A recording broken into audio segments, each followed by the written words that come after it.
আমি নীলাঞ্জনা, মা বাবার একটি মাত্র সন্তান।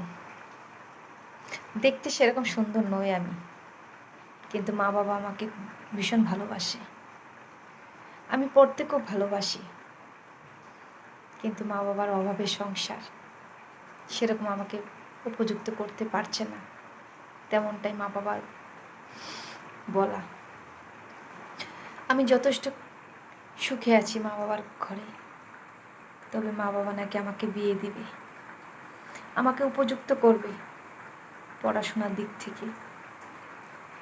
মা বাবা পারছে না বলে স্বামীর ঘরে দিবে। এইবার স্বামী নাকি উপযুক্ত করবে আমায়, তেমনটা কি হয় জানি না। মা বলল, তুই কুচ্ছিত আসিস কি আছে, তোর তো পড়াশোনা ভালো, তোর জন্য উপযুক্ত ছেলে খুঁজে দেব, দেখিস। বাবা বলল, হ্যাঁ রে মা, তুই চিন্তা করিস না, তোর জন্য আমরা উপযুক্ত পাত্র খুঁজে দেব। আমি বাবার কথা শুনে চুপ করে বসেছিলাম কিছুক্ষণ। বললাম, তোমরা যা বুঝো তাই করো, তবে আমি পড়তে খুব ভালোবাসি মা, আমি তোমাদের ঘরেই থেকেই পড়বো, চেষ্টা করো না একবার। মা বলল, যদি পারতাম রে মা, তবে কি তোকে অন্যের ঘরে দিতাম? আমি মার কথা শুনে অনেকক্ষণ চোখের জল ফেললাম। বাবা বলল, এবার তো ঘটক আনতে হবে আমার। বাবা ঘটক ডাকলো, আমার মেয়ের পরিচয় ডাকি ঘটককে জানালো। ঘটক আমাকে দেখে বলল, মেয়ের তো দেখতে সেরকম সুন্দর নয়, তবে পড়াশোনা ভালো আছে, মেয়ে হয়তো চলে যাবে আপনার। ঘটক পাত্র এনে দিল বেশ কয়েকটাই, তার মধ্যে থেকে বাবা বেছে নিল ভালো এক ইঞ্জিনিয়ার। আমিও খুশি হলাম, ভাবলাম ইঞ্জিনিয়ার ছেলে হয়তো ভালো হবে, আমায় পড়াবে অনেক দূর অবধি। পাত্রপক্ষের থেকে যখন আমাকে দেখতে এলো, তখন পাত্রপক্ষের কেউ একজন বলে উঠল, মেয়ে তো দেখতে একদমই ভালো নয়,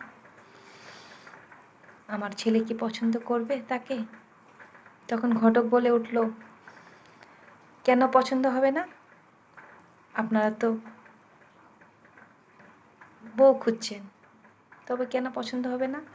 একবার বিয়ে করে নিয়ে তো যান ঘরে, দেখবেন আপনি যা বলবেন তাই করবে, আপনার মনের মতোই হয়ে উঠবে। আমি ঘটকের কথা শুনে একটু অবাক হলাম। ভাবলাম, কি বলছে ঘটক? আমি তো স্বামীর ঘরে গিয়ে পড়াশোনা করব ভেবেছি, তবে আমার কি গিয়ে ওখানে কাজ করতে হবে? আমি চুপ করে বসেছিলাম কিছুক্ষণ। তারপর পাত্রপক্ষ থেকে বলল, এবার ঘরে যাও। আমি হাঁটতে হাঁটতে ঘরে চলে আসলাম। মাকে বললাম, মা, পাত্রপক্ষের থেকে এমনটা কেন বলল, আর ঘটকেই বা কেন এমনটা বলল? তখন মা বলল, মা চিন্তা করিস না রে, এমনটা বলেই তোর স্বামী খারাপ হবে না, তোর স্বামী ভালো হবে, তোকে অনেক দূর অবধি নিয়ে যাবে। আমি মার কথা শুনে ভাবলাম, ঠিক আছে মা, তোমরা যা বুঝো তাই করো। পাত্রপক্ষ থেকে পাত্র এলো, পাত্র আমাকে দেখলো, পছন্দ না হলো আমাকে পছন্দ করলো, জানি না কেন। তবে যেদিন আমার বিয়ে হলো, ধুমধাম করে হলো। পাত্রকে দেখতে খুব সুন্দর লাগছিল, আমি হয়তো সুন্দর নই, তবে পাত্রকে খুব সুন্দর লাগছিল।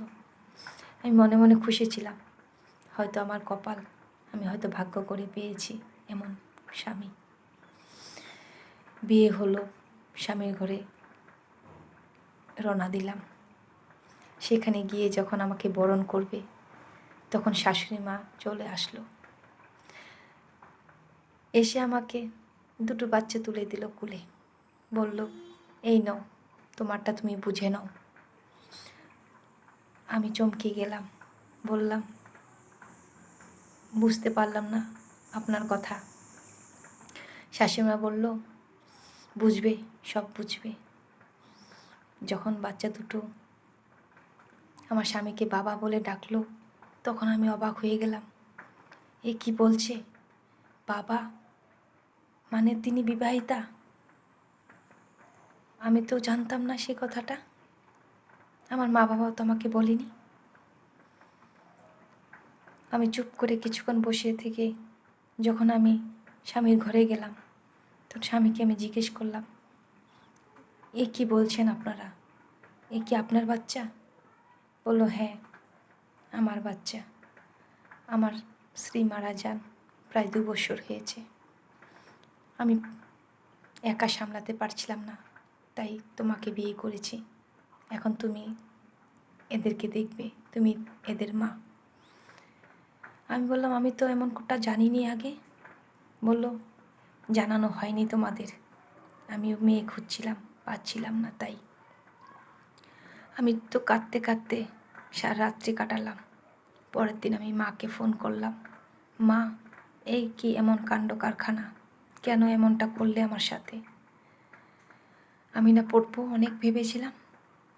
মা বলল, না রে মা, আমরা কেউ জানতাম না, আমরা বিয়ের দিন রাত্রে সেই কথাটা জানতে পারি।